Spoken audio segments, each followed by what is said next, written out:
Topic ऐसे मतलब पहले बार आपने डिस्कस कर लिया ना कि ग्रेविटी एट एनी हाइट या फिर किसी भी एल्टीट्यूड पे क्या होगा। दूसरा अपने को आता है ड्यू टू डेप्थ, मतलब अगर हम लोग ऐसे खड़ा होते हैं और नीचे की तरफ जाने लगते हैं तो किस पॉइंट पे ऑब्वियसली किस पॉइंट पे हम लोग को ग्रेविटी कितना होगा, देखिए कितना होगा किस पॉइंट पे होगा ये एट द मतलब एट इंस्टेंट निकालना जरा मुश्किल होता है। तो हम लोग क्या करते हैं कि उसके फॉर्मूला डिराइव करते हैं और आप किसी स्पेसिफिक पॉइंट पे उसका वैल्यू रखें और आपको आंसर मिल जाएगा।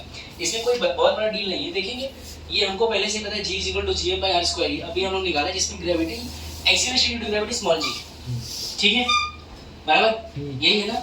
फिर देखेंगे आप लोग ये इक्वेशन बनाते हैं। दूसरा है acceleration due to gravity at depth. देखिए डेप्थ में जाते वक्त हम लोग को पता है कि रेडियस माइनस जितना अपन नीचे जा रहे हैं बराबर ना r-g², ठीक है gm'।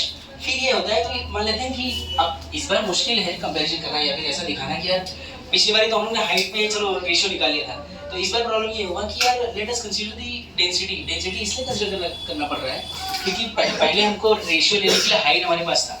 इस बार ही हम लोग डेंसिटी को लेते हैं। ऐसा इमेजिन करते हैं क्यों डेंसिटी ले रहे हैं, क्योंकि आप जमीन के अंदर जा रहे हैं। तो आप जैसे ही जमीन के अंदर जाते हैं मान लेते हैं इस पॉइंट पे आते हैं आप लोग, ठीक है, तो आपके लिए तब सर्कल इतना छोटा हो जाएगा ना, है ना। आप अगर यहाँ पे तो आपके लिए सर्कल इतना छोटा, यानी अर्थ का जो साइज है आपके डेप्थ के हिसाब से वो अपना इमेजिनरी सर्कल बना देगा या फिर जो भी हो, ठीक है। इसीलिए हम लोग ने एवरेज डेंसिटी पकड़ा है। एवरेज डेंसिटी का मतलब है हो सकता है कि यहाँ कुछ डेंसिटी हो, यहाँ कुछ हो, यहाँ कुछ हो, ऐसे हम लोग कंबाइन करते हैं और एवरेज डेंसिटी पकड़ते हैं जो कि ऑलमोस्ट सेम होता है। इस केस में हम लोग ऐसे लिख सकते हैं कि मास डेंसिटी वॉल्यूम, देखो फॉर्मूला सीधा सीधा है, वॉल्यूम डिवाइड हो जाएगा तो मास बाय वॉल्यूम, ठीक है डेंसिटी।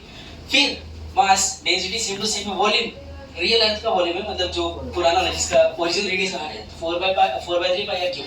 लेकिन इस केस में हम लोग वापस आते हैं और देखते हैं कि m डैश यानी दूसरा जब हम लोग डेप्थ में नीचे आएंगे m डैश में आपको क्या मिलेगा g सेम रहेगा, आपको डेंसिटी आपको सेम है 4/3 पाई r - d।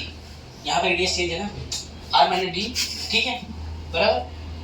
हाँ, बस हम लोग इसको gd में सब्स्टिट्यूट करेंगे, यानी ये जो m है ना इसको उठाएंगे, m को उठाएंगे और यहाँ रख देंगे। ये m हमको मालूम है m डैश पहले से उसको उठा के उस पर रखा। और अब अगर देखेंगे आप यहाँ पे पहले से स्क्वायर है और यहाँ r क्यूब है फॉर्मूले की वजह से। किसके फॉर्मूले की वजह से? वॉल्यूम के फॉर्मूले की वजह से, बराबर है। तो यहाँ पे स्क्वायर और क्यूब माइनस होगा, ऊपर बचेगा r - d, ठीक है। हो गई ये कि जब g आपको अरे क्यों तो आपको g रो 4/3 पाई r - d क्यूब ऊपर मिल गया क्योंकि वो वॉल्यूम का फॉर्मूला है। यहाँ देखिए यहाँ पर स्क्वायर और इससे कैंसिल हो गया। फिर बच के आता है gd। ये तो कैंसिल हो, ये निकल गया। ये समझ में आ रहा है कि नहीं कि मैं अकेले पढ़ रहा हूँ? समझ में आ रहा है? साक्षी ऊपर से नहीं सर मैं ऊपर रिकॉर्ड हो रहा है। समझ रहा है सर ज्यादा क्यों बोल रहा है? ठीक है ग्रेविटेशन कांस्टेंट वो जो gm/r² होना था वो अब g हो गया है m डेंसिटी से रिप्लेस हो गया है। देखिए ये कैंसिल हो गया, बस डेंसिटी 4/3 पाई r - d बचा हुआ। सही है ऊपर वाला ये रहा, मतलब ये जो g है ना इधर m हुआ होगा, ठीक है। r क्यूब था एक्चुअल में, यहाँ पे उसने सब्स्टिट्यूट किया m कहाँ सब्स्टिट्यूट किया बताए, यहाँ पे सब्स्टिट्यूट किया। ये r क्यूब था, ये r स्क्वायर था, तो उड़ गया होगा ना वो ऊपर r क्यूब नीचे r स्क्वायर है तो एक ही r ऊपर बचा होगा। हाँ सही है। अगर ऐसा है तो देखिए अगर मैं रेशियो लेता हूँ 4 और यहाँ एक्चुअल में एक r होना चाहिए, एक ही r है, मैंने 3 लिखा, ठीक है। तो आप जब रेशियो लेंगे तो आपको मिलेगा r - d, बाकी सब तो सेम है, g डेंसिटी 4/3 सब कैंसिल हो जाएगा, पाई भी, ठीक है, सब कांस्टेंट नंबर है।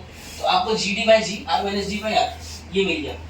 अब देखेंगे ना g मैं ऊपर करता हूँ, यहाँ से नीचे से ऊपर करता हूँ, ये gd यानी आप किसी भी डेप्थ में ग्रेविटी सरफेस का वैल्यू डालो आप 9.8 1 माइनस जितने डेप्थ में गए वो divide by radius of earth करोगे आपको उस एग्जैक्ट पॉइंट का ग्रेविटी मिल जाएगा डेप्थ की बात है।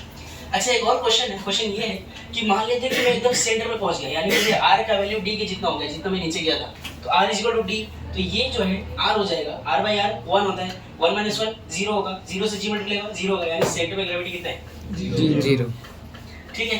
अच्छा मान लेते हैं कि सरफेस की ग्रेविटी बहुत मैक्सिमम है, तो यहाँ से हम लोग शुरू करेंगे। सरफेस की ग्रेविटी एकदम मैक्सिमम है। देखेंगे ना अगर आप यहाँ से नीचे जाओगे डेप्थ में जाओगे तो ग्रेविटी धीरे धीरे कम होता जाएगा, 0 की तरफ जाएगा, इसीलिए सेंटर पे ग्रेविटी 0 होता है, जो भी मैंने बताया। लेकिन आप जैसे ही बाहर जाओगे ऊपर तो देखो यहाँ पे आपको कांस्टेंट ग्राफ नहीं मिल रहा है, ठीक है। ऐसे धीरे धीरे डिक्रीजिंग ग्राफ मिलेगा, वो पैरेलली जाता रहेगा, ठीक है। तो ये इस इक्वेशन को फॉलो करेगा और बाकी नॉर्मल ग्राफ है, ठीक। कैसे लगे पॉइंट्स? अच्छा था ये वाला।